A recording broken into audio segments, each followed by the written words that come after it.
안녕하세요. 매일 아침 말씀 묵상 교과 연구에 오신 여러분을 진심으로 환영합니다. 제13과 부활하신 주님. 일요일 소지 부활을 기뻐함. 돌이 굴려져 있는데 무덤을 찾은 여인들. 마리아와 다른 이들에게 보이심. 가라 온 세상을 향해. 기억절.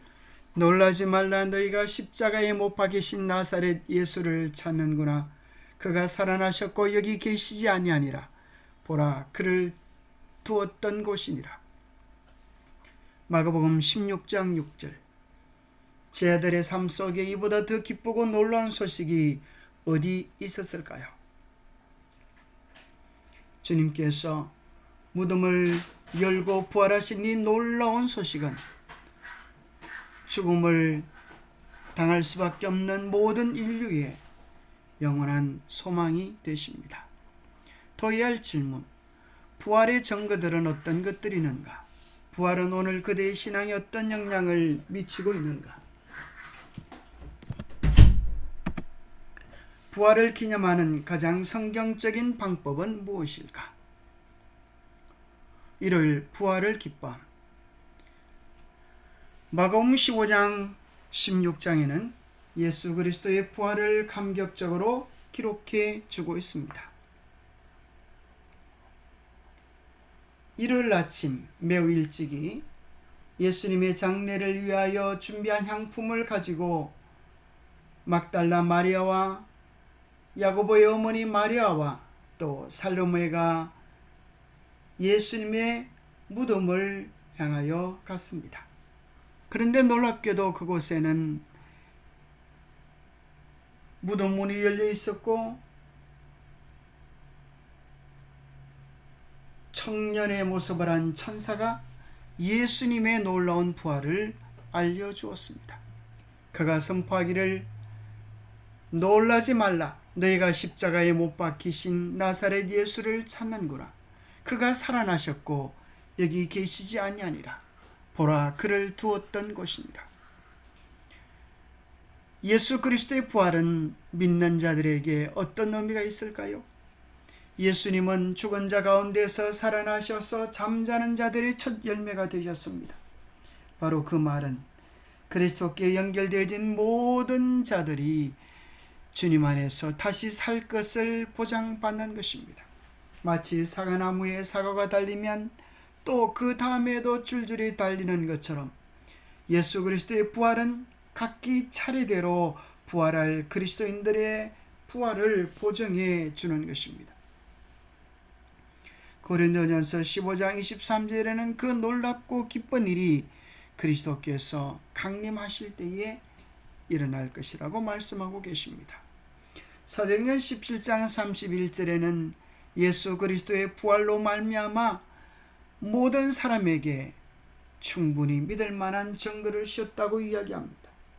예수님이 무덤에서 부활하심으로 말미암아 우리는 누가 구세주이신지, 누가 온 우주를 다스리고 계시는 통치자이신지를 알게 되어진 것입니다. 그런데 성경은 부활을 어떻게 기념하라고 우리에게 이야기합니까? 십자가는 죽음이요, 부활은 다시 생명으로 일어나는 것입니다. 죽음과 장사와 부활을 우리가 예수님과 함께 경험할 수 있는데 바로 그 예식이 침례라고 이야기합니다.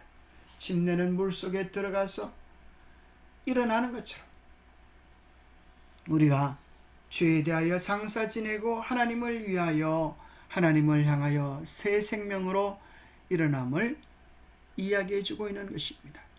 그런데 안타깝게도 오늘날 많은 사람들이 성경적이지 않은 방법으로 예수님의 부활을 기념하려고 합니다. 그것은 교묘하게도 하나님의 교회를 이방 종교로 말미암아 오염시키려고 하는 사단의 전략입니다. 사탄은 이교도의 풍습을 교회 안으로 끌어들여 가장 중요한 하나님의 계명을 변경 왜곡시켜 놓았습니다. 그런데도 불구하고 많은 사람들은 이 사실조차도 알지 못합니다. 부활절을, 그것은 언제입니까? 그러면 많은 사람들이 대답을 잘 하지 못합니다. 왜냐하면 부활절은 언제라고 정해져 있지 않기 때문입니다.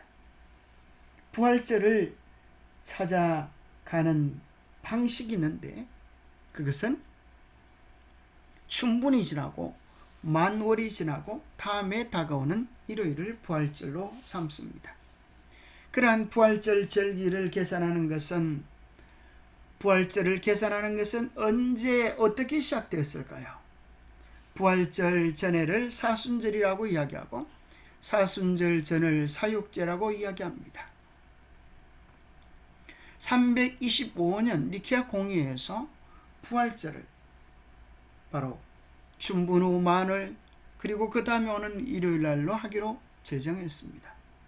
사육제는 사순절날을 먹고 즐기지 못하기 때문에 마음껏 먹고 즐기는 쾌락의 날이 되어버렸습니다. 브라질의 카닐발 축제, 베네치아의 가면 축제가 여기서 시작되게 된 것입니다. 이 모든 것들은 이교의 풍속이 놀랍게도 기독교 안으로 들어온 사단의 전략입니다. 부활절을 기념할 때에 왜 충분히 와야 하고 왜 만월이 와야 하고 그 다음 일요일을 부활절로 삼을까요? 성경에서 유제절을 정할 때는 무슨 날로 몇 월 며칠로 기록되어 있습니다. 그런데 왜 부활절은 춘분 만월 일요일이 와야 할까요? 춘분은 태양신을 믿는 사람들이 춘분 때부터 밤과 낮의 길이가 같다가 낮이 길어지기 때문에 태양신이 부활한 날이라고 생각합니다. 그러면 그 다음 일요일을 기념해도 될 터인데 왜 만월이 와야 할까요? 바로 만월은 여신을 이야기합니다. 춘분은 태양신 바알을 의미하고 만월은 여신 아세라 숭배에 근거되어져 있습니다. 그래서 부활절을 영어로는 이스트데이 곧 여신의 이름이 기록되어져 있는 것입니다. 여신 숭배의 그 근거를 단서를 부활절이라고 하는 이름 속에서도 찾아볼 수가 있는 것입니다. 어떤 사람은 이야기합니다. 우리가 하나님을 섬기지 무슨 바알과 아세라를 섬깁니까? 우리는 일요일날 예수님이 부활했기 때문에 기념하는 것이지 바알과 아세라 숭배에는 아무 상관이 없습니다 라고 말할지 모르겠어요.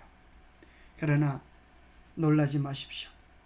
바로 그러한 핑계를 기원하여서 하나님께서 창조의 기념일로 구원의 기념일로 새겨놓으신 만들어 놓으신 제7일 안식일 네 번째 계명을 폐하신다고 하는 사실을 알고 계십니까?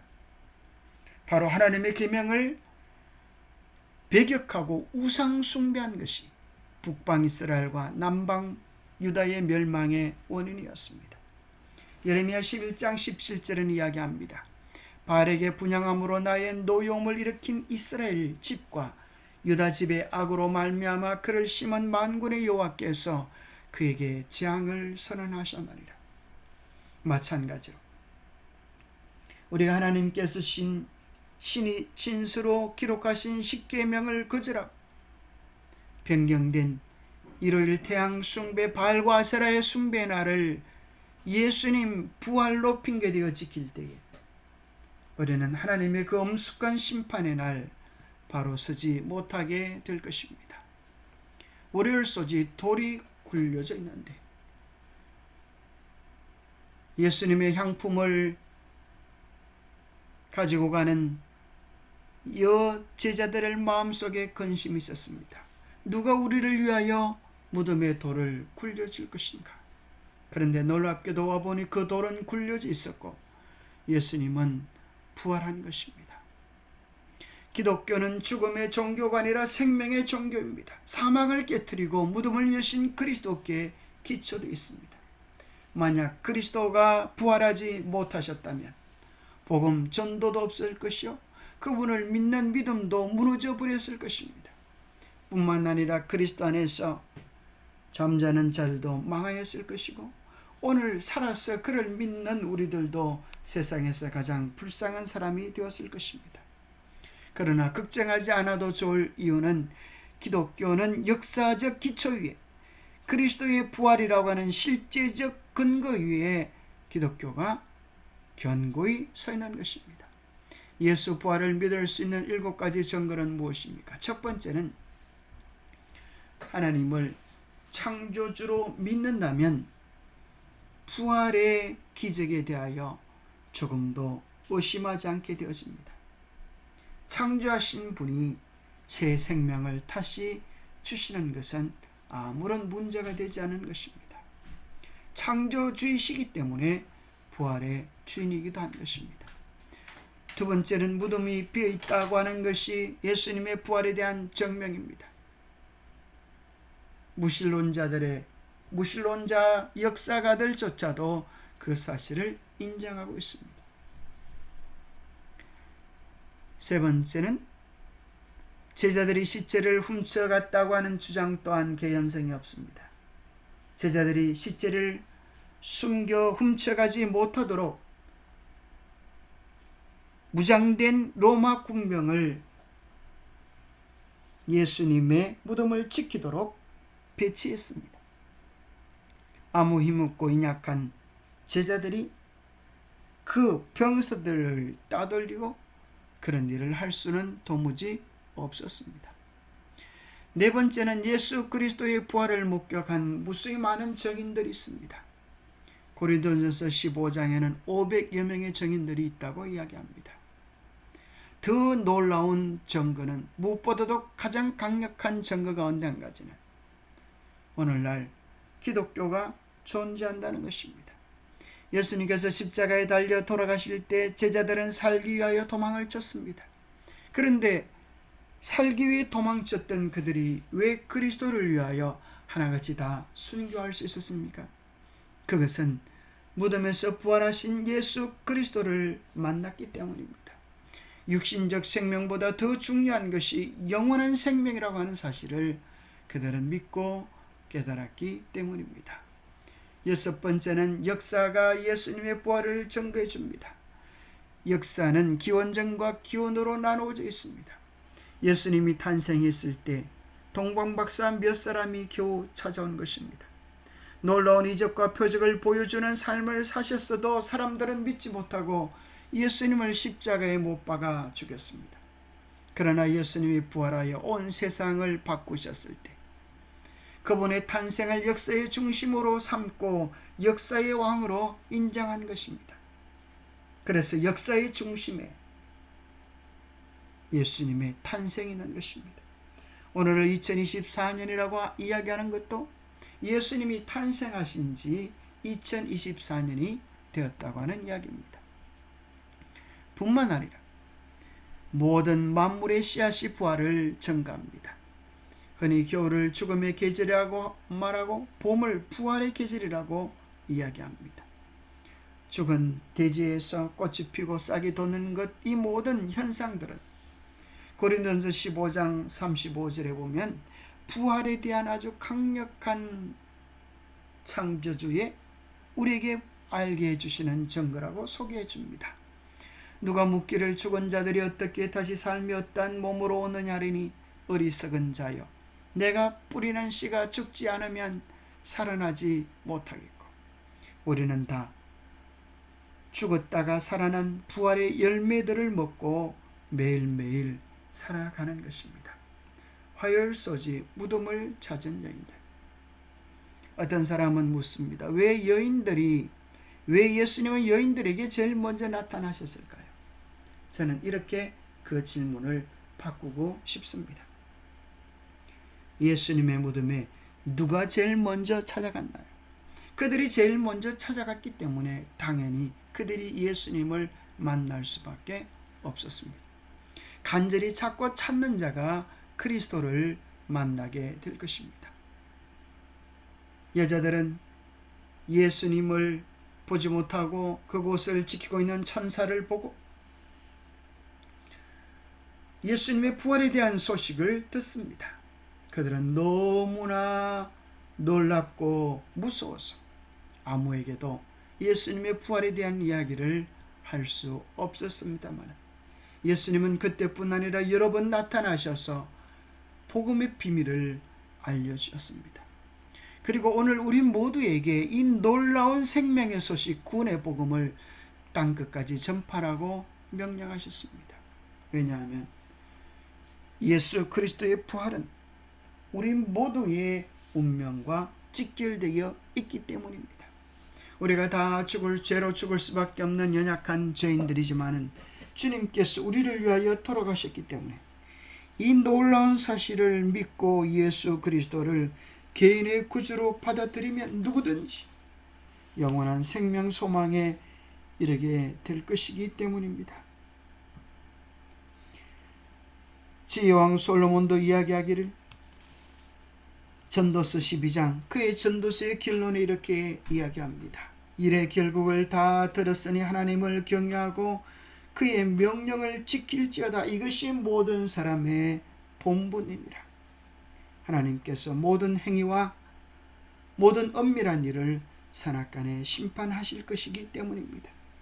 허물이 없는 사람이, 실수와 죄가 없는 사람이 누가 있겠습니까? 그러나 이 세상에 아무리 좋은 세탁제라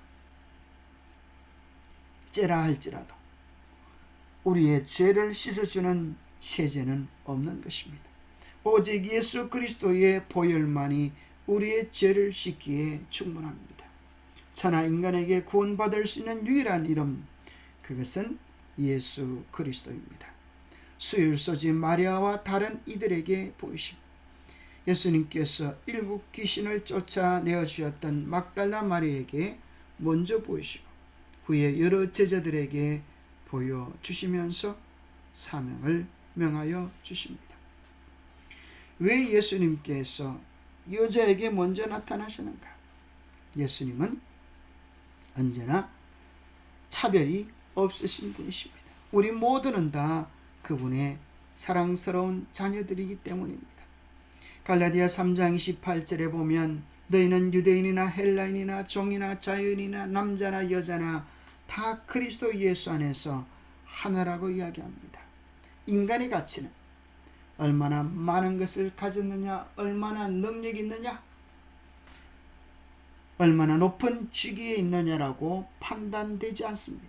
하나님께서 우리를 창조하신 때문에, 예수님께서 우리를 위하여 십자가에 달려 죽으셨기 때문에, 성령께서 우리를 하나님의 형상으로 다시 변화시켜 주실 것이기 때문에 우리 모두는 누구나 위대한 가치를 가지고 있는 것입니다.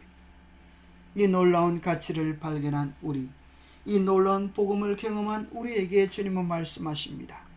가라, 온 세상을 향하여 이 복음을 전가라.